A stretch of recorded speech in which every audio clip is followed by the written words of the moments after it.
Hi guys, welcome to Psych Minds. तो आज हम यूनिट 4 जो कि मॉडल्स ऑफ इंफॉर्मेशन प्रोसेसिंग है उसका पार्ट 2 देखेंगे, जिसमें हम देखेंगे level of recall, level of processing, self reference effect और connectionist model of memory, Rumelhart and McClelland. तो आइए हम स्टार्ट करते हैं।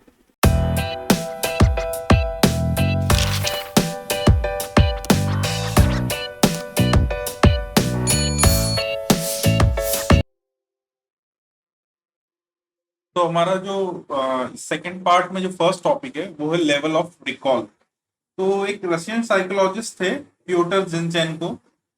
उन्होंने अपनी एक रिपोर्ट में बताया कि कैसे सब्जेक्ट्स किसी इंफॉर्मेशन के साथ इंटरेक्ट करते हैं उसे लर्न करने के लिए एंड फाइनली उसे मेमोरी में स्टोर करने के लिए।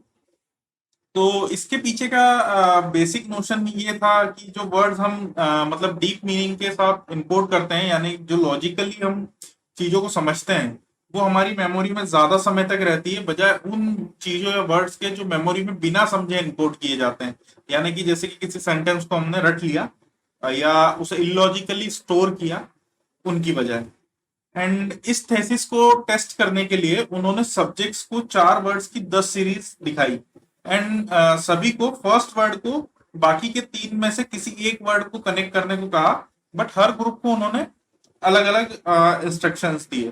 फॉर एग्जाम्पल उन्होंने मतलब अगर हम एक सीरीज लें, जैसे कि तो एक सीरीज होगी house, window, building and ship. अब इसमें जो हाउस वर्ड है उससे उन्होंने कहा कि बाकी 3 वर्ड्स को कनेक्ट करने के लिए। तो जो उन्होंने फर्स्ट ग्रुप को जो इंस्ट्रक्शंस दिए, तो उन्होंने वो ये इंस्ट्रक्शंस दिए कि वो फर्स्ट वर्ड को किसी ऐसे वर्ड्स के साथ मैच करे जिसका उस वर्ड के साथ कोई रिलेशन ना हो। तो जो फोर्थ वर्ड है हमारा शिप, उसके साथ में जो फर्स्ट ग्रुप है उसने उसे रिलेट किया। नाउ सेकंड ग्रुप को ये इंस्ट्रक्शन दिए गए कि वो किसी ऐसे वर्ड के साथ में रिलेट करे बाकी फर्स्ट वर्ड को बाकी के 3 वर्ड से जिसके साथ उसका एक कॉन्क्रीट रिलेशन हो, मतलब फर्स्ट वर्ड का उस वर्ड के साथ। तो जैसे कि हम देख सकते हैं हाउस का विंडो के साथ एक जो कॉन्क्रीट रिलेशन है, तो ये सेकंड ग्रुप ने ये वर्ड को चुना। नाउ थर्ड ग्रुप को जो उन्होंने इंस्ट्रक्शंस दिए, वो उन्होंने ये इंस्ट्रक्शन दिए कि वो एक ऐसा वर्ड चुने जो लॉजिकली सेम हो, जो फर्स्ट वर्ड है उसके जैसा ही हो। तो जो थर्ड ग्रुप है उन्होंने बिल्डिंग को चूज किया। नाउ उन सब्जेक्ट्स को उन्होंने कुछ समय के लिए ऐसे ही छोड़ दिया एंड उस समय के बाद में उन्होंने उन सब्जेक्ट्स को वापस बुलाया एंड सबको फर्स्ट वर्ड दिखाया खाली हर 10 सीरीज, मतलब पूरी 10 सीरीज में से, एंड उन्हें रिकॉल करने को कहा वही शब्द जो उन्होंने फर्स्ट टाइम में किया था, मतलब जो फर्स्ट टाइम में उन्होंने आंसर दिया था। तो जब रिजल्ट्स आए तो ये देखा गया कि जो थर्ड ग्रुप था जिसने लॉजिकली कनेक्ट किया था चीजों को, वो ज्यादा वर्ड्स को रिकॉल कर पाया उन सीरीज में। एंड जो नेक्स्ट था वो कॉन्क्रीट जिसने कनेक्ट किया था वो रिकॉल कर पाया, मतलब जिसका लॉजिकल ग्रुप से तो कम था, बट जो इलॉजिकल था या जिसका कोई मीनिंग नहीं था उस ग्रुप से ज्यादा था। दस जो लेवल ऑफ रिकॉल है वो जिनसेनको के हिसाब से रिकॉल हमें किसी चीज को समझने पे, हमारी किसी चीज को समझने पे डिपेंड करता है। एंड हमने इस एक्सपेरिमेंट में भी देखा कि कैसे अलग अलग इंस्ट्रक्शन से लेवल ऑफ रिकॉल पे फर्क पड़ा। ये रिपोर्ट रशियन में थी, इसलिए ज्यादातर मेमोरी मॉडल्स में से ये रिपोर्ट इनकॉर्पोरेट नहीं हो पाई, बट ह्यूमन मेमोरी के लेवल्स के प्रोसेसिंग जैसे कॉन्सेप्ट को समझने के लिए ये रिपोर्ट जो थी वो बहुत ही इंपॉर्टेंट थी। नाउ जो नेक्स्ट है वो है levels of processing, crack and लोकार्ड। तो पास्ट में जितनी भी डिस्कवरीज मेनली साइकोलॉजी में हुई उनमें से कुछ तो एक्चुअल डिस्कवरीज थी जिसमें एक लॉजिक को लिया गया एंड उसको देन प्रूव किया गया एंड जिसके लिए एक्सपेरिमेंट हुए एंड देन थ्योरीज डेवलप की गई। एंड जो कुछ जो डिस्कवरीज थी वो उन थ्योरीज जो एक्चुअल थ्योरीज थी उनको काउंटर करने के लिए हुई थी डिस्कवरी, जिसमें साइकोलॉजिस्ट ने जो पुरानी थ्योरीज थी उनको क्रिटिसाइज किया, नई थ्योरीज थी। सेकंड लोकार्ड का जो लेवल ऑफ प्रोसेसिंग मॉडल है वो भी दरअसल रिएक्शन है अगेंस्ट एटकिंसन एंड सिर्फेंस स्टेज मॉडल के लिए, मतलब जो मेमोरी मॉडल थे हमारे mainly, and Waugh and Norman का जो मेमोरी मॉडल था उनपे ये एक रिएक्शन था। तो एटकिंसन एंड सेरिफ के हिसाब से अगर हम देखें तो मेमोरी के 3 टाइप थे, primary memory, long term memory and sensory memory.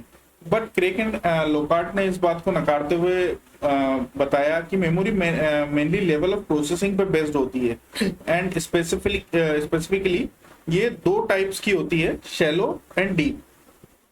कोई इंफॉर्मेशन हमारे ब्रेन में शैलो प्रोसेसिंग होगी या डीप, ये स्पेसिफिकली उस इंफॉर्मेशन के नेचर पे डिपेंड करता है, एंड उस इंफॉर्मेशन को प्रोसेस होने में हम कितना टाइम ले रहे हैं इस पे भी ये सब चीजें डिपेंड करती है।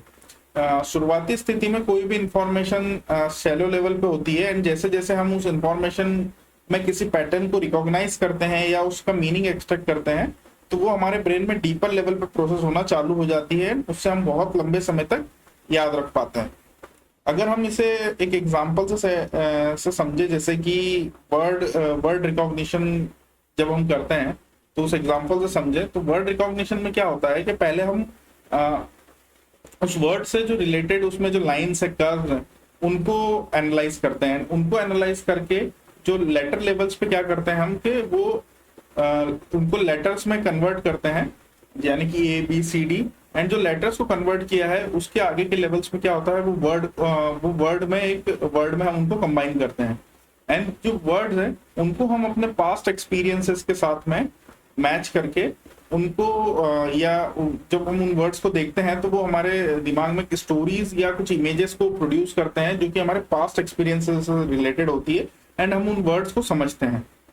क्रैक एंड लोकार्ट आगे कहते हैं कि हमारा जो माइंड है वो मीनिंगफुल चीजों को जल्दी प्रोसेस कर लेता है, एंड डीपर लेवल्स पे, इवन बिफोर जो शैलो लेवल्स हैं उन पे प्रोसेस करने से पहले वो जो मीनिंगफुल चीजें हैं उनको प्रोसेस डीपर लेवल्स पे कर देता है। और वो किस टाइप की चीजें होती है, या तो वो हमारी फैमिलियर चीजें होती है, तो हम उन चीजों को पहले से पहचानते हैं, या कोई मीनिंगफुल स्टुमिली होती है जिसका एक हम मीनिंग निकाल पाते हैं। तो ये सब जो चीजें होती है डीपर लेवल्स पे अपने प्रोसेस हो जाती है। और इसको समझने के लिए हम एक एग्जांपल लेते हैं। एग्जांपल में क्या है, तो जब हम किसी पैसेज को पढ़ते हैं तो इसके दो तरीके हो सकते हैं, एक प्रूफ रीडिंग और एक हम उसको जिस्ट के लिए पढ़ें, यानी कि एक तो प्रूफ रीडिंग यानी कि हम उसको ऊपर ऊपर से पढ़ दें, जिस्ट के लिए यानी कि हम उसमें से मेन पॉइंट्स निकालें और या उस पैसेज को समझें। तो जब हम किसी पैसेज की प्रूफ रीडिंग करते हैं तो इसमें हम सिर्फ वर्ड्स को ऊपर ऊपर से देखते हैं, एंड इसमें सेलो प्रोसेसिंग होती है ब्रेन में, यानी कि ये डीपर लेवल पे ये जो वर्ड्स हैं ये प्रोसेस नहीं होते हमारे ब्रेन में। लेकिन जब हम किसी पैसेज से उसका जिस्ट या एसेंशियल पॉइंट्स को निकालने की कोशिश करते हैं तो उसमें एलोबरेट सेमेंटिक प्रोसेसिंग होती है, यानी कि हम उस चीज को समझते हैं, एंड डीपर जब हम उसको समझते हैं तो वो चीज हमारे डीपर लेवल्स में, ब्रेन के डीपर लेवल्स में जाती है। एंड ये क्रैक एंड लोकार्ट के हिसाब से कि इस टाइप की प्रोसेस में जो सेलो प्रोसेसिंग होती है वो या तो बिल्कुल भी नहीं होती है या बिल्कुल ना के बराबर होती है, मतलब थोड़ी बहुत होती है या बिल्कुल ना के बराबर होती है। तो ये मेनली क्रैक एंड लोकार्ट का मॉडल था। अब हम देखते हैं, तो अभी तक हमने देखा कि दो इंफॉर्मेशन प्रोसेसिंग के मॉडल हमने देखे हैं, Waugh and Norman and Atkinson and Shiffrin, and दो ही हमने लेवल ऑफ प्रोसेसिंग के भी मॉडल देखे हैं, level of recall and Craik and Lockhart का level of processing model. Now हम इनके बीच के डिफरेंसेस को समझेंगे कि इंफॉर्मेशन प्रोसेसिंग में और लेवल ऑफ प्रोसेसिंग में क्या डिफरेंस है। तो इंफॉर्मेशन प्रोसेसिंग में हमने देखा कि जो मॉडल्स है वो मेनली स्ट्रक्चरल कंपोनेंट्स पे स्ट्रेस देते हैं, यानी कि हमारी सेंसरी मेमोरी पे, शॉर्ट टर्म मेमोरी पे और लॉन्ग टर्म मेमोरी पे, और इनके द्वारा की जाने वाली प्रोसेसिंग और ऑपरेशंस पे, जैसे कि attention, coding, rehearsal, transformation of information and forgetting.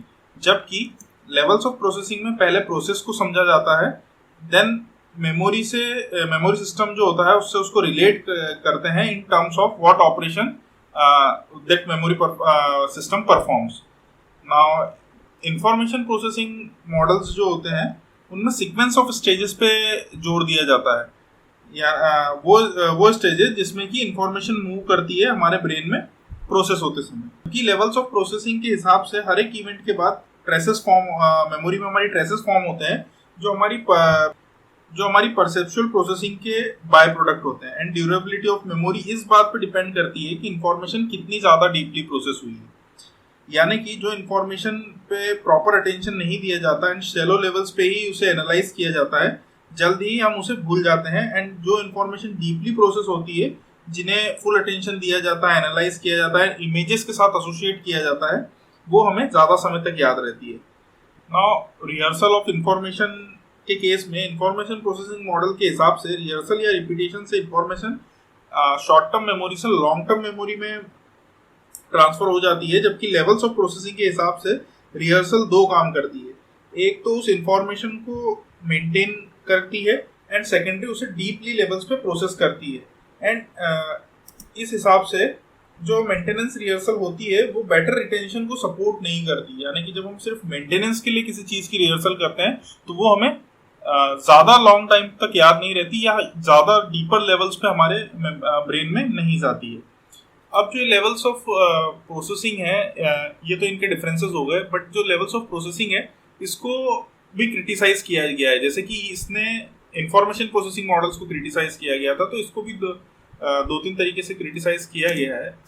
तो जो इसमें फर्स्ट है वो ये है कि इनके हिसाब से मतलब लेवल्स ऑफ प्रोसेसिंग के हिसाब से सिर्फ मीनिंगफुल चीज़ें ही याद रहती है, बट बहुत बार ऐसा भी होता है कि हमें कुछ इंटरेस्टिंग चीज़ें जिसमें कोई मीनिंग ना भी हो, तो वो भी हमें चीज़ें अगर हम किसी चीज़ को देखते हैं या सुनते हैं तो वो चीज़ें हमें अगर इंटरेस्टिंग होती है, जैसे कि ट्यून ही मान लें हम, जैसे सॉन्ग मान लें जो कि कहीं दूसरी कंट्री का है, जिसे हमें या फ्रेंच भाषा में जो हमें समझ में तो नहीं आता, लेकिन उसकी ट्यून से हमें वो चीज़ें याद रहती हैं।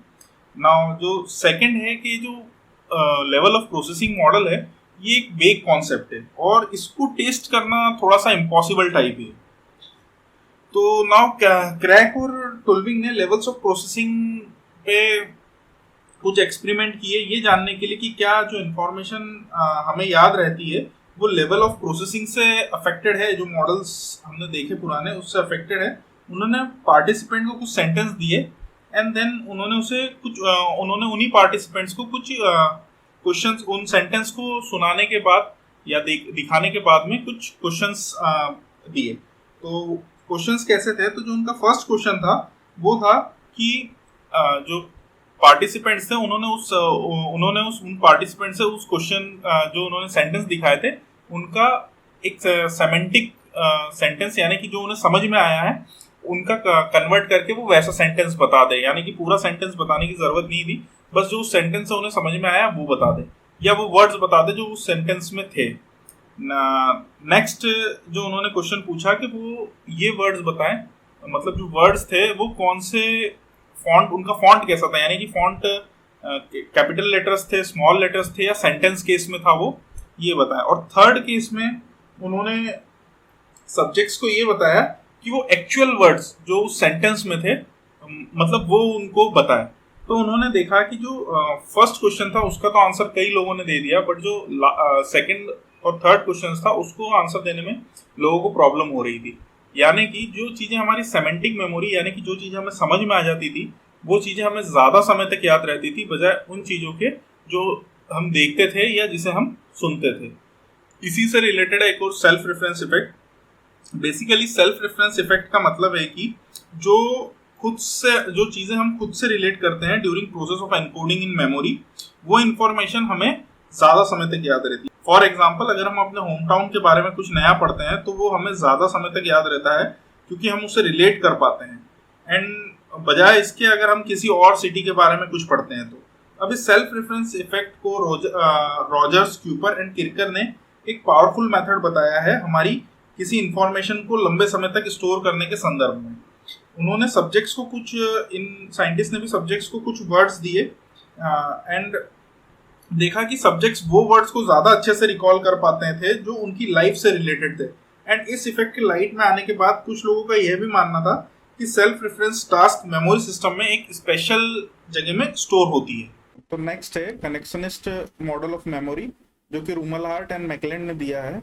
ये mainly parallel distributed processing model है। तो अब जो पैरेलल डिस्ट्रीब्यूटेड प्रोसेसिंग सिस्टम होता है वो लार्ज नंबर ऑफ न्यूरॉन से बनता है जिन्हें हम यूनिट्स कहते हैं। यानी कि एक सिंगल न्यूरॉन जैसे कि आप देख रहे हैं ये भी एक यूनिट है और ये जो एक पैटर्न देख रहे हैं आप स्क्रीन पे ये भी एक यूनिट है।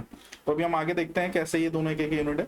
तो हर एक यूनिट एक जो होती है वो एक स्पेसिफिक सिग्नल मिलने पे एक्टिवेट होती है एंड स्पेसिफिक सिग्नल मिलने पे डीएक्टिवेट होती है। एक यूनिट दूसरी यूनिट को एक्टिवेट और डीएक्टिवेट भी करती है, जैसे कि आप पैटर्न में देख सकते हैं कि एक न्यूरॉन दूसरे न्यूरॉन को सिग्नल भेज रहा है या तो एक्टिवेशन का या तो डीएक्टिवेशन का।